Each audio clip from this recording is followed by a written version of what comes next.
ওই শাহিলা, তুমি যে এনকে ঘুরিয়া বেড়াব লাগছি আলটু ফালটু করিয়া, তোমার জীবনে কিবা লক্ষ্য আছে না নাই? কিয় নাথাকিব, আমার লক্ষ্য আছে। তাহলে কত কি হবি তুমি? মুই ডাঙৰ হয়ে পুলিশ হম। মুই ডাঙৰ হয়ে উকিল হম, মুই ডাঙৰ হয়ে চোর হম। তুই চোর হবি, তুই পুলিশ হবি আর তুই উকিল হবি, কথাটা কিবা হজম নহল রে।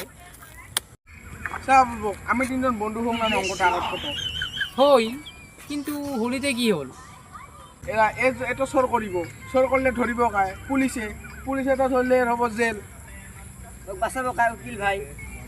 Would like to take notes while I take totes of the marijuana smoke. Oh, you wanna choke? Gun smoke, gun smoke. Biggie smoke.